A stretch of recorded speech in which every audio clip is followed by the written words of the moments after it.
Hello po mga kabayan, kamusta po? Sana po nasa maayos po kayong kalagayan. Ang inyong lingkod po si Kamanong ay nagbabalik po muli at tayo po ay magsama-sama magkomentuhan dito po sa Tambayang Makabayan. Mag-umpisa na po tayo. Komentuhan po natin.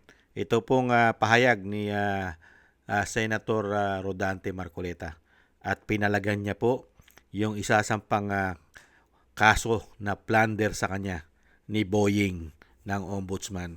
Pakinggan po natin si Senator Marcoleta at komentuhan po natin. Mga minamahal kong mga kababayan, nakikita po ninyo yung pattern sa mga nagdaang araw. Mas uunahin po nila yung tao na nagmamalasakit sa inyo para palitawin natin ang katotohanan. Ngunit yung taong nasa likod ng lahat ng kasalanan ito ng pagnanakaw, hanggang ngayon ay wala pa po silang ginagawang pag-uusig. Meron na pong isang demanda kay Martin Romualdez na nakabinbin pa April 2026. Yung isa na inakusahan na dating kalihim ng DPWH ay kanilang kinasangkapan upang siya din ay maging state witness. At siya yata ang gumawa ng paraan para ma-discharge siya sa kanyang naunang asunto. So makikita po ninyo, wala na po tayong kakampi. Ang kasalanan ko lamang po yung paglingkuran kayo, kung kasalanan pong matatawag yan.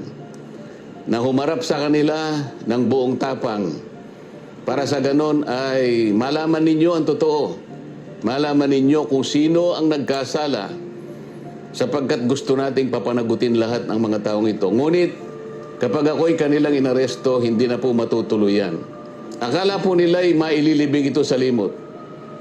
Ang isa pa pong inaasahan nila ay hindi na po ako makakasali doon sa impeachment proceedings na nakatakda pong magsimula sa susunod na linggo. Sa mga tweet, 2 ibon sa isang putok, mga kababayan. So talagang maliwanag na planado po ito, mga kababayan, kasi 2 linggo bago nagpahayag ang ating ombudsman, sinabi na rin ni Ping Lacson na tila siyam pa na senador ang makukulong. Parang alam na niya ang mangyayari. Gaya po ng nauna ko nang ipinahayag sa inyo. Alam kong gagawin nila ito. Alam kong aarestuhin nila ako. Alam kong ikukulong nila ako. Ngunit hindi po dahilan yan para tumigil ako sa paglilingkod sa inyo. Kasi po iisa lang ang paraan ko upang paglingkuran ng taong bayan dahil sa pagtitiwalang ibinigay nyo sa akin. Malit na bagay po ang sakripisyo na aking haharapin. Kung ang katumbas po nito ay maipakita natin ang kahalagahan ninyo bilang mamamayan ng ating bansa. Kahit po sa mahirap na kalagayan natin ito, mga kababayan, pinakikiusap ko sa inyong lahat, wag po tayong pumayag na basta-basta na lang nila baluktutin ang katwiran. Alam ko po ang promotor nito ay ang ating ombudsman sapagkat nung kami po ay nagtatalo-talo sa bulwagan ng Senado, isa sa amin ang nagsabi na sometimes we have to bend the law. At sumagot po yung ombudsman nang tinanong siya kung tama ang kanyang sinabi. Alam na po ninyo kung yung sinagot niya. Yes, sir. Huwag po tayong pumayag na gano'n ang mangyari. Kahit ano po ang mangyari, ilaban po natin ang katwiran. Dahil ang katwiran po ang magpapalaya sa atin. Ito ang magbibigay sa atin ng tagumpay bilang mamamayan at bilang isang bansa. Naniniwala po kasi ako na kahit sa anong laban, lalo na po yung laban na para sa interes ng ating bansa, kinakasihan po tayo ng ating Panginoong Diyos. At hindi siya papayag na magtatagumpay ang nagbabaluktot ng katwiran. Kailanman ang kasamaan, mga kababayan, ay hindi po magtatagumpay. Yan po mga kabayan. Ayan, Boying. Kay Boying na tinatawag na si Jesus. Jesus Crispin. Yan po. Wala pong kasamaan na nagtatagumpay sa kabutihan. At alam na alam po ni Senator Marcoleta, yung sinasabi nga niya, sa isang putok, 2 po ang gusto nilang mangyari kay Senator Marcoleta. Hindi po siya maka-attend, siyempre, sa impeachment ng Vice President Isa po yun, dahil next week na po yun. At pangalawa, ang hinahabol at tinutugis ni Senator Marcoleta na mapanagutan o managot ang mga magnanakaw, ang mga lupin sa ating bansa. Pero yan po ang pinipigilan ni Boying. Hindi po ba? Kaya po si Boying, mga kababayan, ibang klase po. Buhay pa. Buhay pa si Jesus Crispin. Mga kababayan, mukhang sinusunog na yata si Jesus Crispin. Ibang klase. Naging ombudsman ka para protektahan ang mga magnanakaw sa ating bansa. Hindi kaya? Pero wag po kayong mag-alala, Senator Marcoleta. Ang suporta po ng taong bayan at lalong-lalo po ang INC, ang Iglesia ni Cristo, ay 100% po ang suporta po niya sa inyo.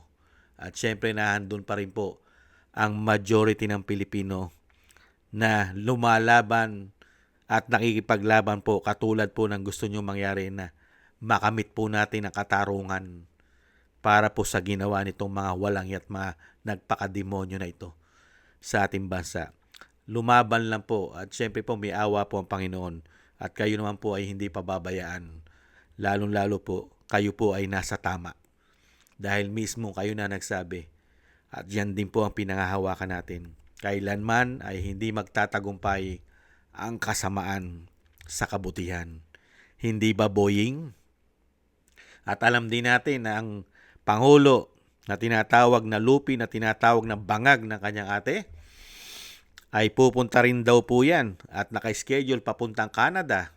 Kaya nga nagsasabi, may sinasabi po at ayon sa ating mga kababayan, baka itapat na wala ang Pangulo sa kanila arestuhin itong si Senator Marcoleta. Magkakaalaman naman po yan. Dahil alam naman po natin na hindi po mananahimik ang taong bayan, lalo-lalo po ang INC. Hindi naman po basta-basta papayag yan na ang manaig ay kasamaan. Tapos nagkalat ang isang damukal na dapat ay inuunang kasuhan at ikulong. Yan na nga sinasabi ni Senator Marcoleta. Paano na yung kaso ni Tambaluslos? April pa yon. Last year pa. Hindi ba?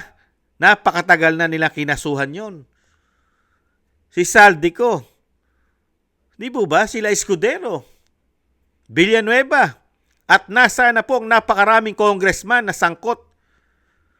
At ginawa nyo pang state witness si Bonoan na wala naman nangyari. Napakaraming congressman sangkot. Ibang klase ka, Boying. Kaya magkakaalaman po yan, mga kababayan. At tayo po'y sumusuporta dito po sa ginagawa pong kasamaan. At tayo po ay nakikiisa kay Senator Marcoleta na sana hindi po magtagumpay ang kasamaan ni Boying at ni Lupin di umano sa ating bansa. Yan po mga kababayan, ang pahayag po ng ating butihing Senador Rodante Marcoleta. Ingat-ingat po kayo, Senator. At maraming salamat po sa naagusto po ng ating tambayang makabayan sa YouTube at TikTok. At ganoon din po sa ating mga subscribers at patuloy pong nagko-comment, like, share, and subscribe at patuloy po nagsusubscribe. Shoutout po sa inyo lahat. Thank you po. At thank you rin po sa mga nagbibigay po ng tulong. Shoutout po kay Eric Hershaw from Canada.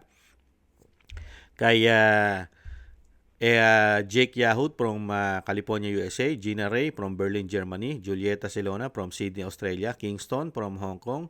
Baby Roman at Ate Isa from Cagayan Valley. Jem Aris from United Arab Emirates. Annie Jo. Kay Tatay Nick from Toronto, Canada. Mary Natividad Blinden from Netherlands. Jesus Valdepena, Rolando Guerrero. Mila Yi, Felipe Shapno from USA. Ma'am LB Sermani from North Miami, Florida, USA.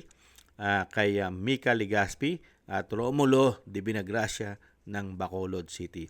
Thank you po sa inyo. Shoutout po sa inyo lahat. Ingat-ingat po kayo sa inyong pumapagawa. At God bless po sa inyo lahat. Taste lang po tayo mga kababayan. Ingat-ingat po kayo. Bye-bye.